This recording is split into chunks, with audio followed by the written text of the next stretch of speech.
हैं ग्रेडियंट क्या चीज है। पहले बेटा हम इसकी मैथमेटिकल फॉर्म देख लेंगे, फिर हम इसके फिजिकल मीनिंग को भी डिस्कस करेंगे। बेटा लेट्स से कि हमारे पास एक स्केलर फंक्शन है जो कि तीन स्पेस वेरिएबल पे, तीनों स्पेस वेरिएबल पर डिपेंड कर रहा है। ठीक है, यहाँ पे मैंने लिखा हुआ है कि फॉर एग्जांपल आप कहें कि टेम्परेचर इन अ बिल्डिंग, तीनों वेरिएबल एक्स वाई जी पे डिपेंड कर रहे हैं।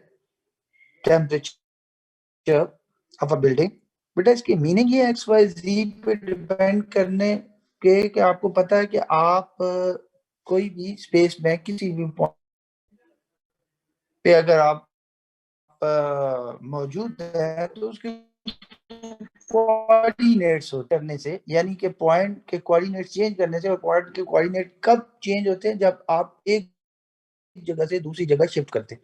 बात समझ आ रही है? तो इसका मतलब ये है कि स्पेस में हर पॉइंट पे, हर जगह पे टेम्परेचर सेम नहीं है। बात यस सर। ठीक है। तो अगर टेम्परेचर सेम नहीं है, अपनी एक लोकेशन पे कोई टेम्पोट करते हैं, तो बेटा आप उस लोकेशन से जरा भी इधर उधर होंगे तो टेम्परेचर इट मीन चेंज होगा। बात क्लियर है? यस तो सर। लेट्स से कि हम इनिशियली एक पॉइंट स्पेस में कोई पॉइंट है, ये पॉइंट है जिसके कोऑर्डिनेट्स हैं एक्स वाई जी। ठीक है, और हम साइमल्टेनियसली तीनों वेरिएबल को चेंज करते हैं। ठीक है, आप देख सकते हैं कि ये मैंने तीनों वेरिएबल को चेंज किया है बाय इन्फिनिटेसिमल स्मॉल अमाउंट। ये mean d x d y d z are not exactly equal to zero but almost. Mean dx dy dz are infinitesimally small, mean approaches to zero। बात समझ आ yes रही है sir. बेटा?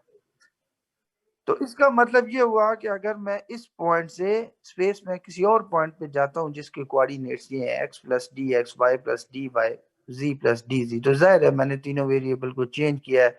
आप ये इन variable पर dependency मुझे बता रही है कि अगर मैं किसी एक वेरिएबल को चेंज, x को चेंज करूं या y को चेंज करूं, या वेरिएबल को चेंज करता हूं, x y को चेंज करता हूं, या y और z को चेंज करता हूं, या z x को चेंज करता हूं, तब भी टेम्परेचर चेंज होगा, और तीनों को साइमल्टेनियसली चेंज करूं तब भी टेम्परेचर चेंज होगा।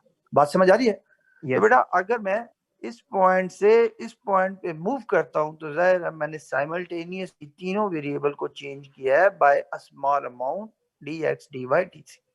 बात क्लियर है बेटा? तो डेफिनेटली आपके जहन में आता है कि टेम्परेचर चेंज होगा। बात क्लियर है? Yes sir. हाँ।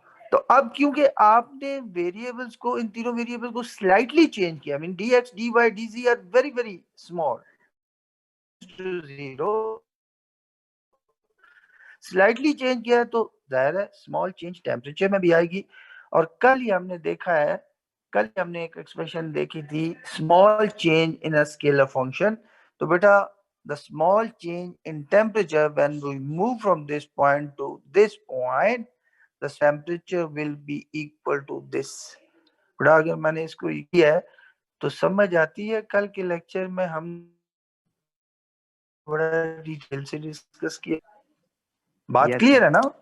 ठीक है, आपके पास ये चीज, ये एक्सप्रेशन आ जाएगी। कल कल का जो हमारा लेक्चर था, जो हमने वहां सीखा था, उसको देखते हुए मैंने स्मॉल चेंज इन टेम्परेचर ये लिख दी। और हम मूव बेटा कहां से कहां तक कर रहे हैं?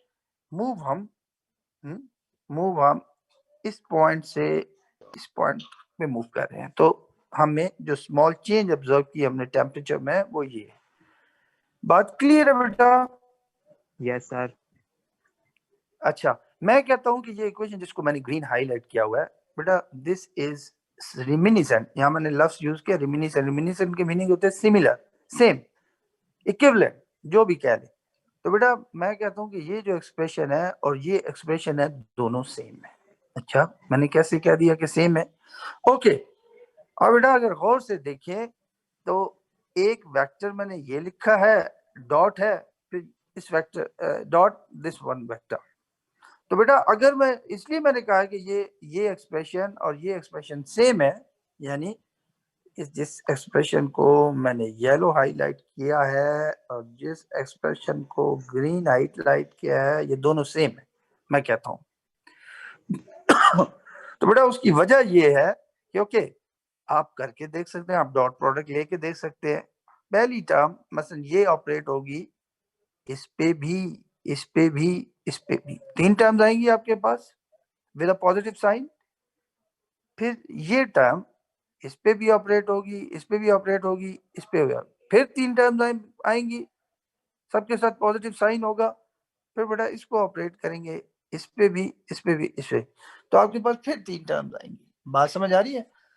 जी सर। मसलन मैं कहता हूं, मैंने लिखा नहीं है कि ये बहुत आसान चीज है। मसलन ये टर्म जब इस पे ऑपरेट होती है तो आपके पास आएगा partial t by partial x into D x, और साथ में आएगा x unit vector dot x unit vector, and you know that x unit vector dot x unit vector is 1, so the first term will be partial t by partial x into dx. You can see partial t by partial x into dx. बात clear है? जी sir. लेकिन बेटा जब ये term इस पे operate होगी तो आपको 0 मिलेगा, क्योंकि partial t by partial x into d y और साथ में x unit vector dot y unit vector, आपको पता है कि ये 0 की इक्वल है। बात समझ आ रही है? इसी तरह जब ये टर्म इस पे ऑपरेट होगी partial t by partial x into D G x unit vector dot G unit vector 0, ये भी टर्म 0। इसी तरीके से जब इसको ऑपरेट करेंगे इन तीनों पे, तो बेटा आपको पता है कि पहली टर्म के पे ऑपरेट करेगा 0 आएगा, क्योंकि y unit vector dot x unit vector 0 है। दूसरी टर्म पे ऑपरेट करेंगे तो आपके पास आएगा partial t by partial y into d y और साथ में y unit vector dot y unit vector that is 1, तो आपके पास partial t by partial y into d y ये टर्म आ जाएगी। बात क्लियर है बेटा? जी सर। यानी सर आपके टोटल इसको ऑपरेट करने से, इसके ऊपर डॉट लेने से आपके पास टोटल 9 टर्म्स आएंगी, जिनमें से 3 सरवाइव करेंगी और 6 0 होंगी। तो वो 3 सर्वाइविंग टर्म ये होंगी। दैट्स व्हाई हमने कहा कि ये इसके इक्विवेलेंट है, ये एक्सप्रेशन येलो और ग्रीन हाइलाइटेड एक्सप्रेशन इक्विवेलेंट है, रेमिनिसेंट है, सेम है।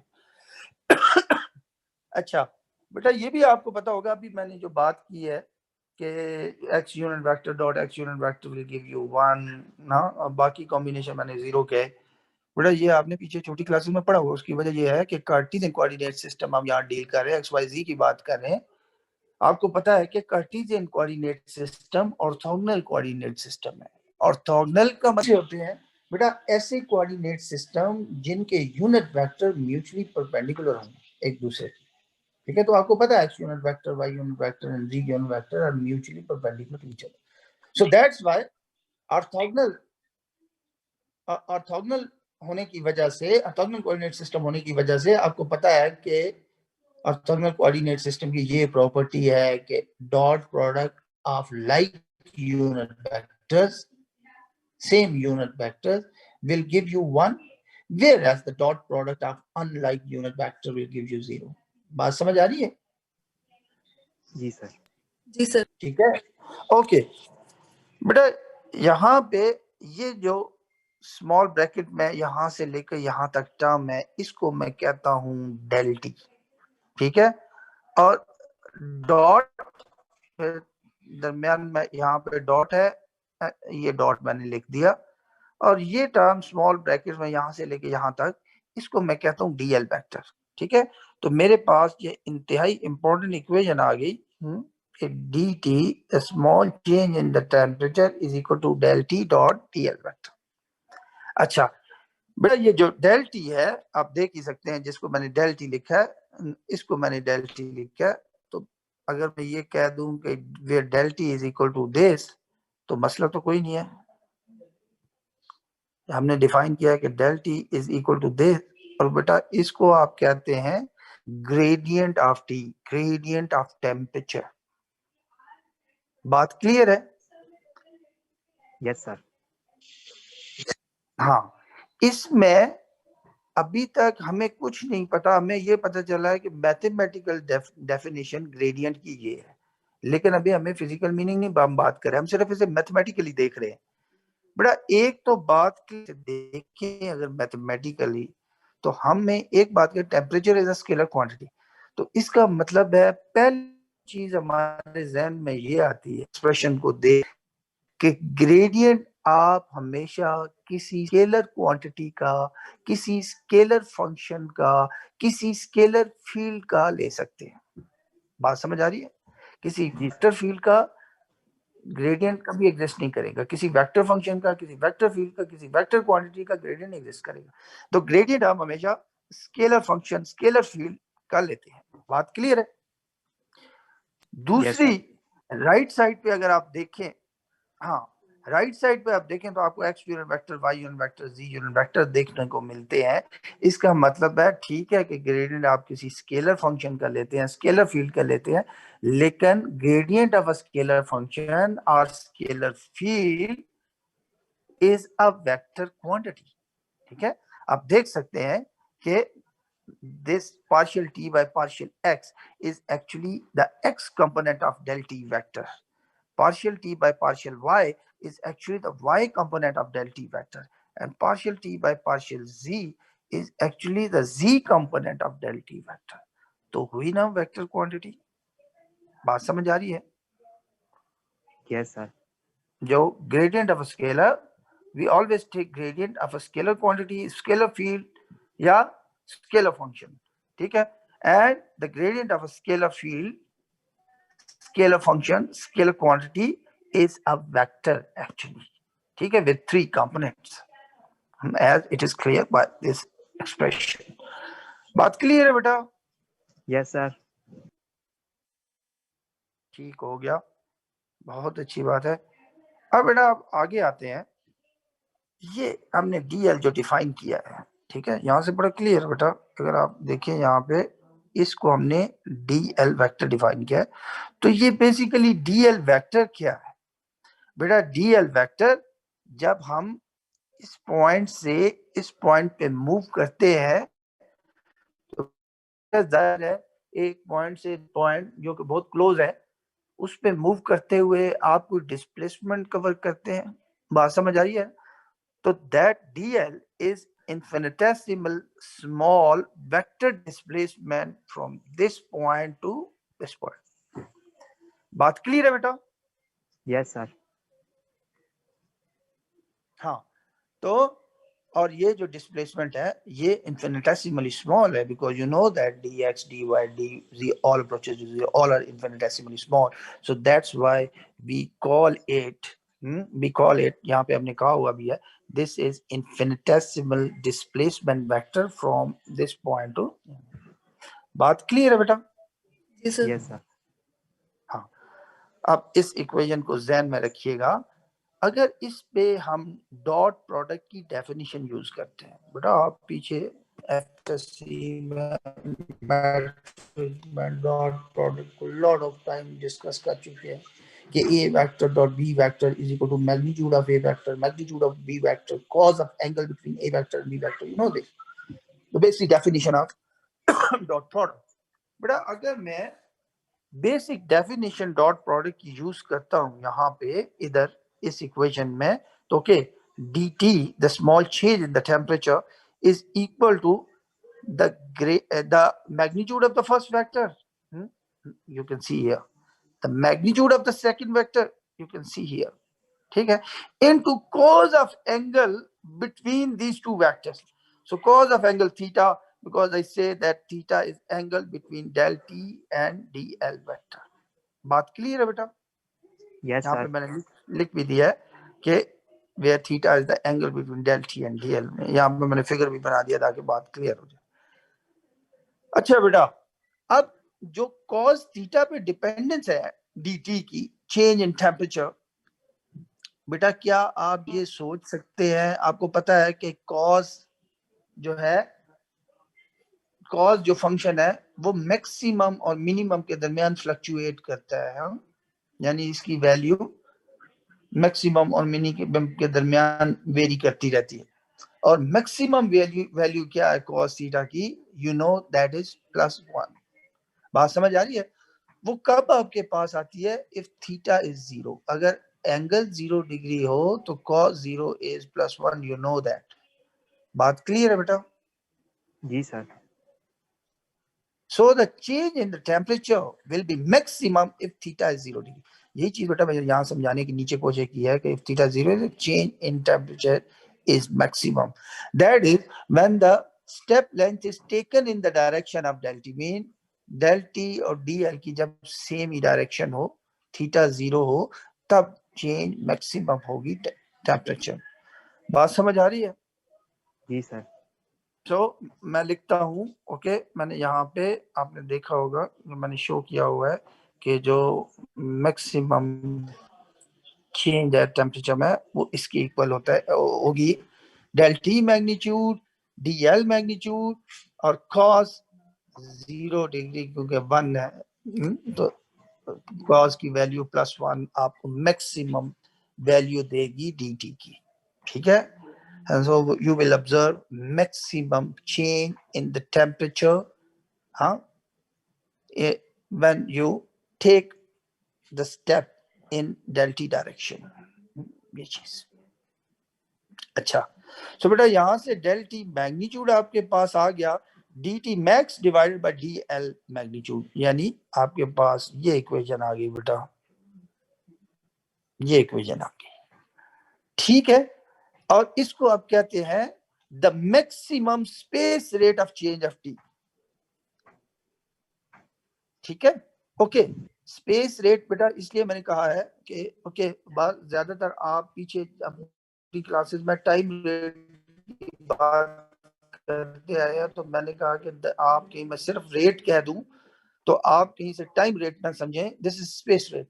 मैंने यानी मसलन कहाँ आपने पढ़ा होगा टाइम रेट की बात, कहाँ ज्यादातर आप फिजिक्स में टाइम रेट की बात करते हैं। मसलन आप कहते हैं कि जो स्पीड है that is the time rate of the distance, या अगर वेलोसिटी है तो that is the time rate of change of displacement dx by dt। बात समझ आ रही है?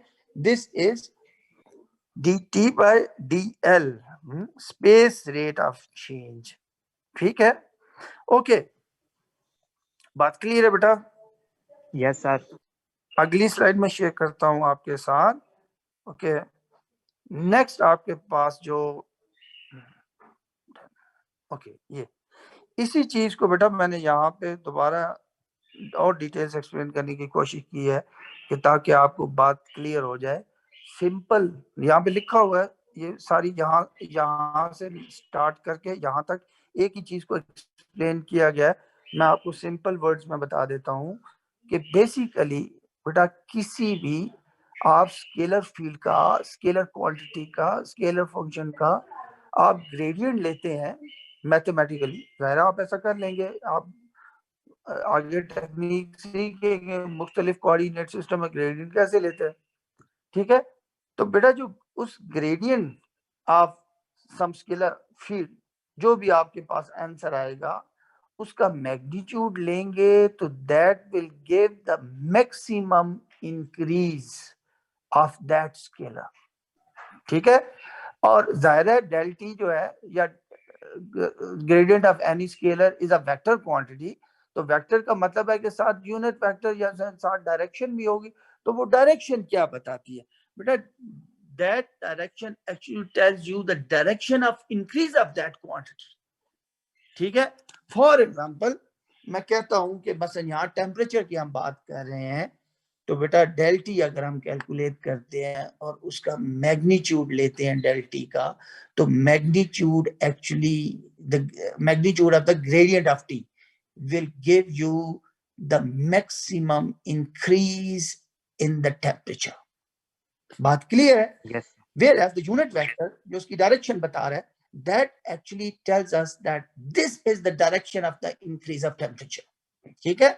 So magnitude of gradient gives the maximum increase of temperature and the direction gives the in which direction you will observe that maximum increase in temperature। बात है कि इस direction में आप जाएंगे तो आपको मैक्सिमम इंक्रीज इन टेम्परेचर मिलेगा। बेटा जी सर।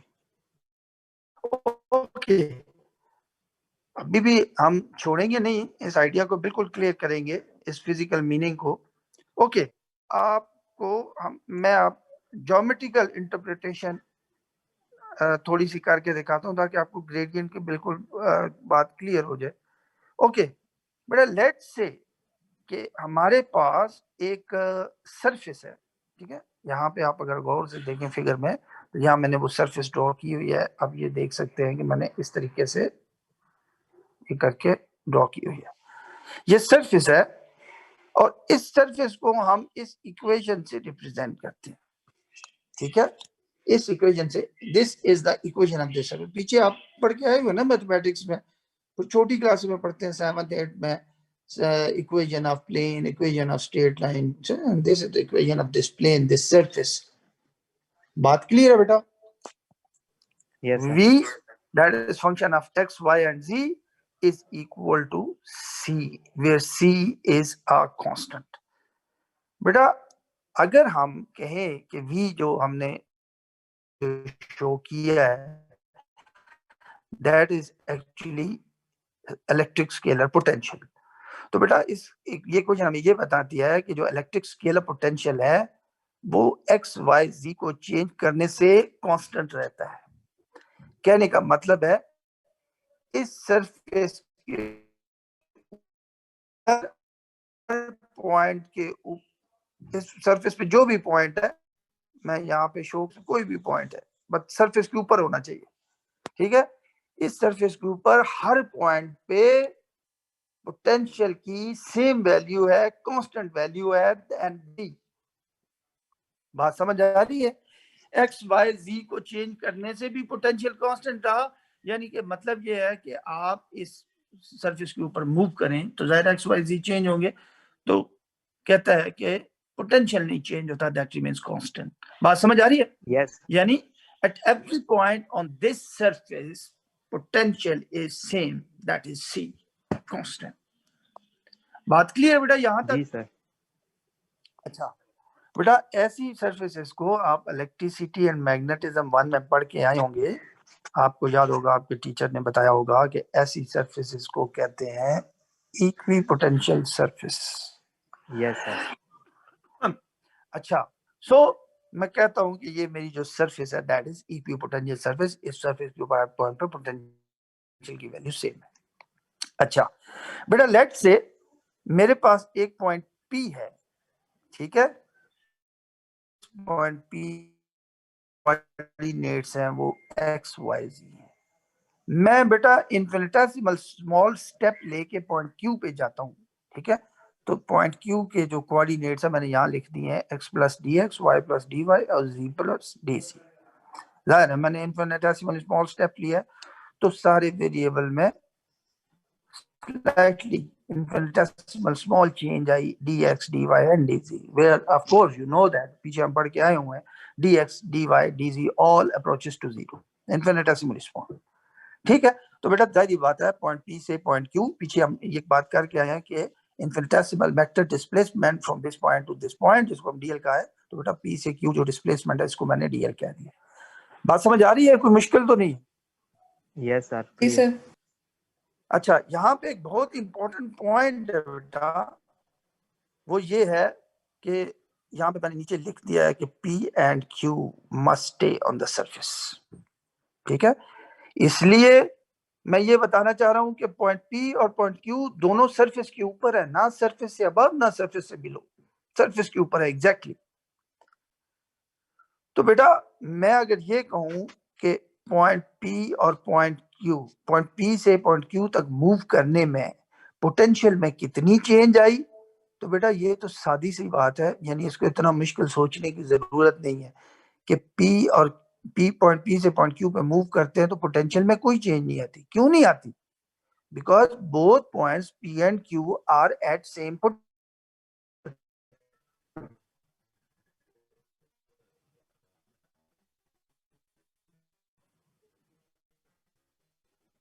बात समझ आ रही है? Yes sir. तो बेटा dV, the small change in the potential be zero, ऐसे ही है। Yes sir. जी सर। ठीक है, और then भी लिखी है कि both point P and Q are at same potential, so the small change in potential when we move from point P to point Q will be equal to 0. बात समझ आ रही है? लेकिन आपको पता है dV बाय डेफिनेशन पीछे आप देख के आए हैं इक्वल टू दिस, इसका मतलब है this thing is equal to 0. बात समझ आ रही है बेटा? Yes sir. जी सर। हाँ, तो अगर बेटा मैं ये कहूं कि आपको पता है del V is a vector, हाँ, gradient of a scalar is a vector quantity dot this vector, अगर दो वेक्टर का डॉट प्रोडक्ट 0 के इक्वल हो तो इसका क्या मतलब होता है? इसका मतलब यही नहीं होता कि दोनों वेक्टर एक दूसरे के परपेंडिकुलर हैं. Del V is perpendicular to DL. Yes sir. ठीक है, तो बेटा मैंने कहा कि डेल V जो कोई भी है वो परपेंडिकुलर टू DL होगा, यानी इस डायरेक्शन में होगा. यहाँ पे जो एंगल बनेगा यहाँ पे वो 90 डिग्री होगा. बात समझ आ रही है? Yes sir, clear. जी सर। अच्छा, ठीक है. नेक्स्ट पेज मैं आपके साथ शेयर कर रहा हूँ, इसको और एक तरीके से हम डिस्कस करते हैं. अब मैं कहता हूँ कि बजाय एक सरफेस के मेरे पास अगर दो सरफेसेस हैं, एक मिनट में आपके साथ शेयर करता हूँ फोटो, ये है जी बेटा. अच्छा, मैं कहता हूं कि अगर मेरे पास एक की बजाय दो सरफेसेस हैं और दोनों एक दूसरे के पैरेलल है और दोनों के दरमियान जो सेपरेशन है that is very very small, they are not touching each other, हाँ, but just close to touching, यानी separation between these two surfaces is infinitesimally small. बात समझ आ रही है? Yes sir. बेटा एक सरफेस को मैं डिफाइन करता हूं इससे, ठीक है, यानी कि एक सरफेस के ऊपर कांस्टेंट पोटेंशियल C1 है, दूसरी सरफेस को मैं डिफाइन करता हूं इस इक्वेशन से, यानी दूसरी सरफेस जो टॉप सरफेस है उस पे भी कांस्टेंट पोटेंशियल है एंड दैट इज C2. और यहां मैं ये भी बताता चलूं कि C2 is greater than C1. बात क्लियर है बेटा? Yes sir. कहने का मतलब ये है कि अगर आप बॉटम सरफेस के ऊपर रहे तो बॉटम सरफेस के ऊपर हर पॉइंट पे पोटेंशियल कांस्टेंट है और वो है C1. बात समझ आ रही है बेटा? Yes sir. हाँ, और CR आप मीनवाइल ना अटेंडेंस भी बेटा मुझे रिकॉर्ड करके ना भेज दीजिएगा, ठीक है? जी मीनवाइल सर, को ले लिया अटेंडेंस भी अटेंडेंस। लेना, ठीक है, मुझे सेंड कर दीजिएगा. अच्छा बेटा, और इस है कि जो टॉप सरफेस है, टॉप सरफेस के ऊपर हर पॉइंट पे भी कांस्टेंट पोटेंशियल है और जिसकी वैल्यू है C2, बट इस सरफेस का हर पॉइंट हायर पोटेंशियल पे है क्योंकि C2 ग्रेटर है. इस सरफेस का लो पोटेंशियल,